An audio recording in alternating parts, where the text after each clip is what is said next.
High আসসালামু আলাইকুম everyone. আশা করি সবাই ভালো আছেন। আল্লাহর রহমতে আমিও ভালো আছি। আজকে আমি আপনাদের সাথে শেয়ার করব দারুণ একটি রেসিপি। এই যে দেখতে পাচ্ছেন লাল শাক। অনেক দিন থেকেই ভাবছি আপনাদের সাথে এই দারুণ রেসিপিটি শেয়ার করব। আমার অনেক ফ্রেন্ডরা বলে তুমি একদিন ট্রাই করে দেখো, এই রেসিপিটা ভালো লাগবে, সবাই পছন্দ করবে। তাই আমি বাজার থেকে লাল শাক নিয়ে আসছি। এই যে কেটে ধুয়ে পরিষ্কার করে নিলাম। আর এই যে দেখতে পাচ্ছেন জলপাই, আমি বাজার থেকে জলপাইও নিয়ে আসছি। তাই ভাবলাম আজকে আপনাদের সাথে এই দারুণ রেসিপিটি শেয়ার করি। আমি কখনো খাইনি আগে, এই প্রথম ট্রাই করলাম। খেতে কেমন হয়েছে এবং কেমন রান্না করলাম আপনাদের সাথে শেয়ার করব।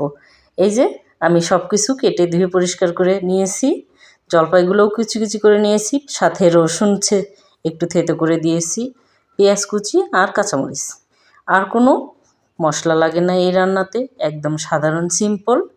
এই যে লাল শাকগুলো আমি ধুয়ে পরিষ্কার করে এবার একটা পাত্রে দিয়ে দিচ্ছি। আমি এই রান্নাটা কখনো খাইনি, কোন এলাকার রান্না অবশ্যই কমেন্ট করে আপনারা জানাবেন, কারণ এটি আমার এই ফার্স্ট রান্না। কেমন হলো পুরো ভিডিওটি দেখতে থাকুন। আর আমি এখানে দিয়ে দিলাম লবণ, তারপরে দিলাম জলপাই কুচি, এবার দিয়ে দিব কাঁচামরিচ।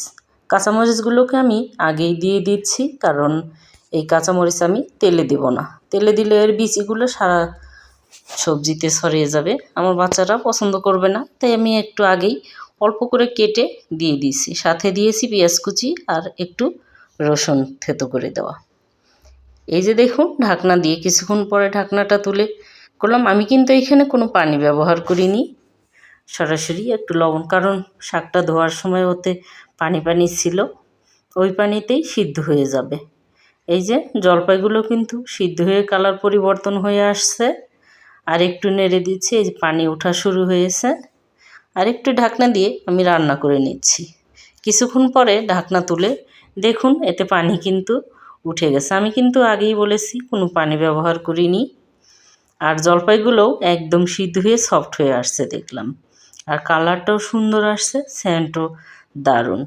ভিডিওটি ভালো লাগলে অবশ্যই লাইক শেয়ার কমেন্ট করবেন, আমার পাশে থাকবেন। ইউটিউব থেকে দেখলে সাবস্ক্রাইব করবেন এবং পেজ থেকে দেখলে ফলো দিয়ে আমার পাশে থাকবেন, যাতে আমার পরবর্তী নতুন ভিডিওর নোটিফিকেশন প্রথমে আপনার মোবাইলে আসে। এবার আমার শাকটা সিদ্ধ হয়ে গেছে। আর একটা প্যানে তেল দিয়ে পেঁয়াজ কুচি আর রসুন কুচিটা দিয়ে দিলাম। এগুলোকে আমি একটু লাল লাল করে বেরেস্তা করে নিচ্ছি।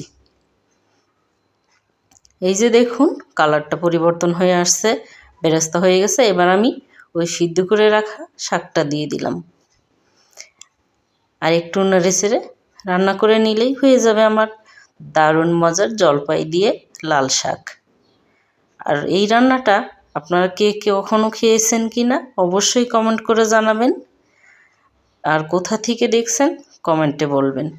আর যদি কোনো নতুন নতুন রেসিপি থেকে থাকে আপনাদের কাছে, অবশ্যই রেসিপি শেয়ার করবেন, আমি ট্রাই করব আপনাদের রেসিপিতে রান্না করতে। অফ ক্যামেরায় একটু লবণ টেস্ট করে দেখেছি, সামান্য লবণ লাগবে, কারণ আমি লবণ আগেই দিয়েছিলাম। জলপাই দেওয়ার কারণে লবণটা একটু কমে গিয়েছে, তাই আমি আরেকটু লবণ ব্যবহার করলাম এখন। এই যে আমার হয়ে গেছে লাল শাক জলপাই দিয়ে। আবার কোনো নতুন রান্নায় নতুন ভিডিও নিয়ে আপনাদের সাথে আবার দেখা হবে। ধন্যবাদ সবাইকে। Thanks for watching. আল্লাহ হাফেজ।